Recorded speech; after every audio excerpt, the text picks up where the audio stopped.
Hey guys, it's Quills, and without a good intro, I feel like we as a community need to remind people about what it takes to review video games.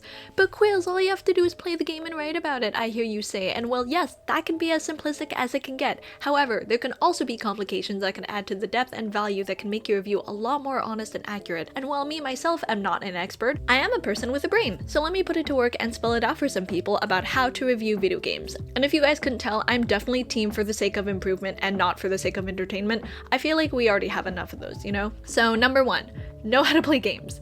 I know, you think this would be obvious, but I still have flashbacks to that one Cuphead review. But with each media, there is definitely a certain skill of immersion that is practiced, and because video games have a gameplay element in mind, you'll need someone who's able to hold the immersion without getting stuck on the controls. The obvious answer is to have someone who's played games who understands how games function, like how some games include a tutorial if you get stuck, a section to change your keybinds if you're unhappy with them, and a menu to change your settings. And while new players can be intimidated by all these features, for reviewing purposes, understanding the basics of controls, seizing utilizations of certain mechanics, and experimenting the limits of settings can help grow your review in depth. And no, you do not have to be a pro at games, okay? But all I'm asking for is that you're trying to be engaged with the experience and also just trying your best, which is really pathetic to ask for, but it clearly needs to be said apparently. Play a variety of games. Connected to the first point, I think it would also be beneficial for the reviewer to play multiple games of different genres. Now you don't have to be an expert on each, and you could admit that you have a certain bias or preference, because personally I do love my silly little puzzle games, okay, look at them. But understanding the mechanics and limits video games have can also help build the knowledge of creating a critique that is helpful and tactful. And no, I'm not saying you should constantly compare games to each other, but when a game is lacking in a certain feature, you'll be able to actually understand how to improve it with multiple suggestions. If you want to review games and you don't really know where to start when it comes to playing a variety, here's a list for you to try. 1 first-person 3D puzzle game, 2 top-down/fixed camera roguelikes, 3 third-person adventure games, 1 side-scroller, 2 first-person horrors, 2 first-person shooters, 1 multiplayer battle royale, 2 survival sandboxes, 2 visual novels, 1 racing game, 2 simulation games, 1 survival horror. If you guys haven't noticed, this list is very random to account for the variety since people still assume games are all the same, and obviously you don't have to play them all or even follow the list, but with enough of these I feel like you should have a decent idea of how each genre should feel even if you don't favor them. This is all about making a well-rounded, accurate reviewer, which can also help you figure out which games you like the best. So, you know, this has a lot of debate online, so let's just put it to rest. Do you need to fully complete a game to finish it? Now, some of you guys might be thinking, well yeah, of course you do, but to casual gamers, let me remind you that the majority of games nowadays come with achievements and trophies that you can earn through specific actions in a game, and some games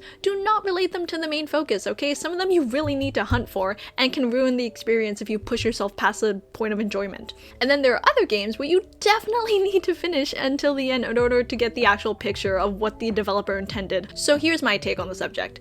If a game's main focus is plot and story, you need to finish it until the end, but you don't need all the achievements. Replaying the game is fine since you've already experienced majority of what the game has to offer, and with some games you have to make sure it's the ending, guys, okay? I love the trend of fake endings, but I really don't want it to fool any reviewer and then give them a bad review, okay? Just don't do that. If a game's main focus is gameplay and replayability, you need to have played enough hours to get the whole picture or have gotten a couple of endings. Since replaying these games are crucial, you cannot really stop it at one playthrough, and majority of these games actually need you to unlock certain aspects of the game through replaying it. It's really hard to argue when is a good time to stop playing, but the more the better with most games, and if a game is a mix between the two, you just have to let people know in your view how much you've completed of the game if you've only gotten like a couple of endings, or if you've played like X amount of hours, you know? If you can't handle finishing a game that takes like over 200 hours to complete, or you can't finish a story game because it's too scary for you, just include it in your review, okay? It's a lot more accurate to give up and make it clear to the audience than to lie about it and then make a review thinking that you know everything, because remember guys, honesty is very key here. Do your research. But Quills, it's a video game, it's meant to be played, why should I do research? And that's a fair take, but I think as a consumer, it is also important to keep the product accountable and be aware of any pits during development. For example, I don't know if you guys have ever played Dead Island, it's one of my favorite zombie co-op games. I grew up playing it solo, and it really does have a special place in my heart, yet I cannot excuse the very inaccurate trailer that came with it. If you guys haven't watched the trailer, it's a very brutal, emotional, personal story of a family on vacation that got massacred during the outbreak. And again, I I love this game. Yet nowhere in the game with this level of emotional depth. It was an open world questing game that just so happened to have zombies in it, so I felt like it was really unfair to the players that wanted something more serious like it was advertised in the trailer. And again, video games are a paid product, so as a reviewer, it's important to make sure that people are getting what they're paying for. On the other end of this, research can also help with explaining aspects of a game that's not referenced within the experience. Like if you're playing a game and you find it short and unfinished and unpolished, only for you to find out that it's a demo for a game jam that was made in under 48 hours, that can explain a lot.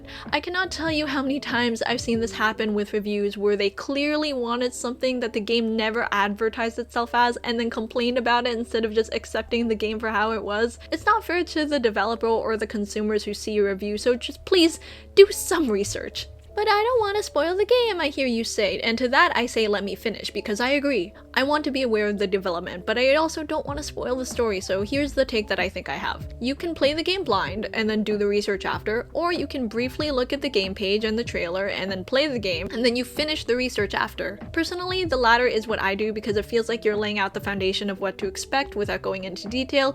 You build up the rest of the game from your gameplay experience, and then you're polishing the details from what you're learning about the game development, the time restraints, the studio size, etc. And I'm not saying you have to do research on the developer's favorite color in May during the time of development. No, it doesn't have to be in that depth. And it still needs to be tied to the game, but I think enough research on like how long it took to make the game, the budget, the size of the team, the engine's capabilities, the game's intended specs, the developer's past games, if the game was even done yet, and the game's concept focus is enough for you to determine how the finished product held up.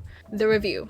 So let me set the scene. You've just finished a game and you really don't know how to feel about it. Like, be it good or bad, it's a lot to process and you can't really find a way to put it down into words for your review, which happens to the best of us. You know, I have to go outside and look at trees on occasion if a game really messed me up. So if you need some help, here are some questions to prompt those ideas out of your head. Did the story feel satisfying to complete, or did you end up not caring about the plot? Did the mechanics make sense for the game, or did you want to tweak the controls a bit? How much skill do you need to finish this game? Was the game easy to be immersed in, or did you really need a while to become invested? Did the art style make sense for the game? Do you see yourself replaying the game just for fun? Do you think the price makes sense for the game? Do you think there's any part of the game that felt rushed or disjointed? Have you played other games similar to this one, and how do they compare? How effective was the sound design? Were the objectives accurate or clear? Was the menu easy to read? How was the music? Did the characters feel flat?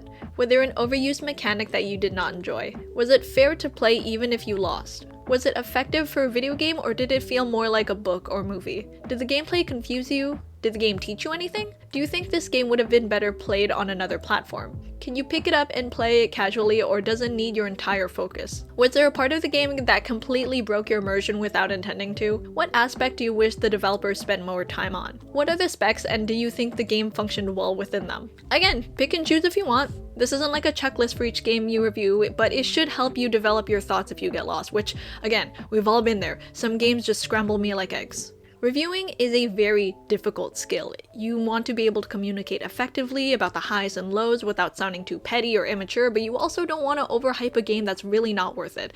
And I get it, it's going to be hard. Unlike other mediums, video games have a much stronger variety between consoles, engines, control schemes, gameplay, camera angles, cutscenes, art styles, mechanics, sound design, world design, physics. I can keep going, which means it's going to take a lot more effort to review them. Yet I really hope this advice can help you treat them with the patience and respect that they deserve, because no other medium can ever be as immersive or as interactive as video games. So I hope you guys enjoyed this video, and I better hope to see some good reviews out there, because god damn it, or else. Okay, bye!